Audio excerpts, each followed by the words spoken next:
శ్రీ గణేశాయ నమః, శ్రీ సరస్వత్యై నమః, శ్రీ గురుభ్యో నమః. భక్తులారా, భారతంలో విశేషాలు చెప్పుకున్నాం.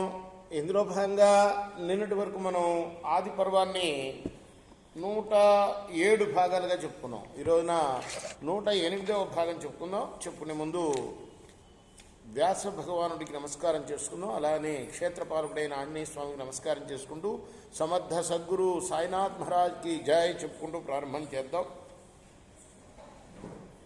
వైశంపాయనుడు చెప్తున్నాడు జనమేజయ మహారాజుకు, మహారాజా, కృపాచార్యుడి దగ్గర కౌరవ పాండవులు ధనుర్విద్యను అభ్యసించిన తర్వాత భీష్ముడు తన మనవళ్ళని, ఎవరు తన మనవళ్ళు?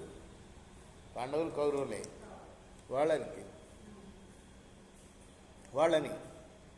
ఇక్కడ పాండురాజు చనిపోయాడు, ధృతరాష్ట్రుడు గుడ్డివాడు, బాధ్యతలు నిర్వహించాల్సింది ఆయనే కదా. వీళ్ళని తీర్చిదిద్దాలి, పైకి తీసుకురావాలి, వీళ్ళని రాజుని చేయాలి కదా. కాబట్టి ప్రస్తుతం ధనుర్విద్యను మాత్రం కృపాచార్యుడి దగ్గర అభ్యసింపజేసి ఆ తర్వాత మరి గాంగేయుడు అంటే భీష్ముడు వారు వేదవేత్త అయిన ద్రోణుడికి వీళ్ళిద్దరినీ పాండవ కౌరవులని శిష్యులను చేశారు. అతను మంచి నానా అస్త్ర కోవిదుడు, దేవతా శక్తిశాలి కూడా. మహాత్ముడైన భీష్ముడి చేత యథావిధిగా అర్చింపబడి ఆ మహనీయుడు ద్రోణుడు వాళ్ళందరినీ కూడా శిష్యులుగా స్వీకరించాడు.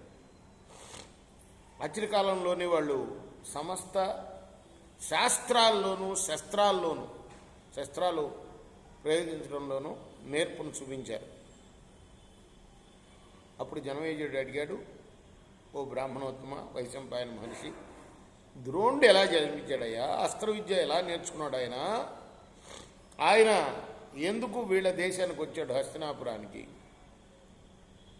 అలానే అసలు ఆయన ఎవరు కొడుకు అది కూడా చెప్పు. అలానే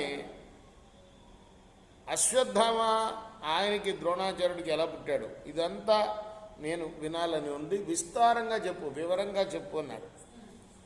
వైశంపాయనుడు చెప్పడం ప్రారంభించాడు. గంగాద్వారం ఎక్కడది? గంగాద్వారం వెస్ట్ బెంగాల్లో ఉంది. ఇప్పుడు వెళ్ళాను. గంగా సముద్రంలో కలిసే చోటుని గంగాద్వారం అంటారు. అక్కడ పూజ్యుడు అయిన ఒక మహర్షి ఉండేవాడు. ఆయన పేరే భరద్వాజుడు. నిత్యం కూడా వ్రత దీక్షలో ఉండేవాడు ఆయన.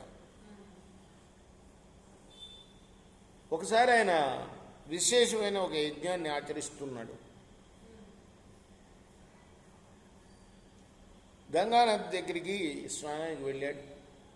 అక్కడ ఆయన ఒక అద్భుత రూపవతి, మంచి యవ్వన సంపన్నురాలు ఆయన ఘృతాచి అనే అప్సరసను చూశాడు. ఆమె ఇక్కడ స్నానం చేస్తుంది. స్నానం అయిన తర్వాత బట్టలు మార్చుకుంటూ ఉంది. ఆమె బట్టలు తొలగిన సమయంలో ఆ ఋషి ఆమెను కామించాడు. ఆమెపై మనస్సు తగులుకున్నది. వెంటనే అతనికి వీర్యపతనం అయ్యింది. దాన్ని ఆయన ఒక కలశంలో ఉంచాడు. ఆ తర్వాత ఆ కలశం నుండి జన్మించిన వాడే ఈ ద్రోణుడయ్యా. ఎలా జన్మించాడు, ఎవడు తండ్రి అని అడిగావు కదా. ఆయన తండ్రి ద్రోణాచార్యుడికి తండ్రి భరద్వాజుడు. ఆయన అలా పుట్టాడు. తర్వాత అతను వేదాంగాలని పూర్తిగా అభ్యసించాడు. భరద్వాజ మహర్షి అంటే మామూలు ఆయన కొడుకు అంటే కదా. అంతేకాదు, అస్త్ర విద్యలో కూడా గొప్పవాడు. ఎవరు? భరద్వాజ మహర్షి. ఆ ఆగ్నేయ అస్త్రాన్ని ఉపదేశించాడు తన కొడుక్కి.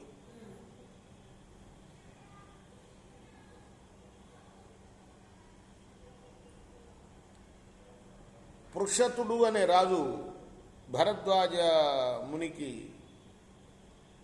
మిత్రుడు. ఆయనకు ఒక కొడుకు పెట్టాడు. వాడి పేరేమిటి అంటే ద్రుపదుడు. ఎవరి స్నేహితుడు? భరద్వాజుడు మిత్రుడు పేరు పృషతుడు, ఆయన మిత్రుడు. ఆయన కొడుకు పేరు ద్రుపదుడు. ఆయన రాజు, ఈయన బ్రాహ్మడు కదా. ఆ ద్రుపదుడు ప్రతిరోజు కూడాను ఆశ్రమానికి వెళ్ళి ద్రోణితో పాటు ఆడుకునేవాడు. ఎవరు?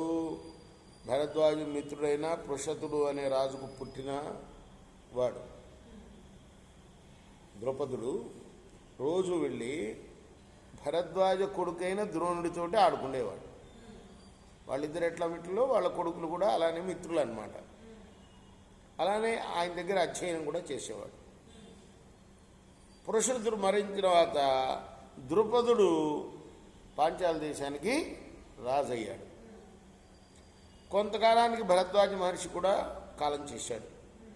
ద్రోణుడు ఆ ఆశ్రమంలోనే ఉంటూ ఘోరమైన తపస్సు చేశాడు. వివరంగా చెప్పమన్నాడుగా, చాలా వివరంగా చెప్తున్నాడు.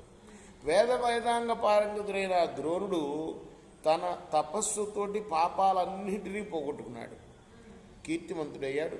ఒకసారి పుత్రుల్ని కనాలన్న ఆశతో శరద్వద్ గౌతముని పుత్రిక అయిన కృపిని ద్రోణుడు పెళ్ళాడాడు. కృపాచార్యుడు చెల్లెలన్నమాట. ఆ కృపి ఎప్పుడు కూడా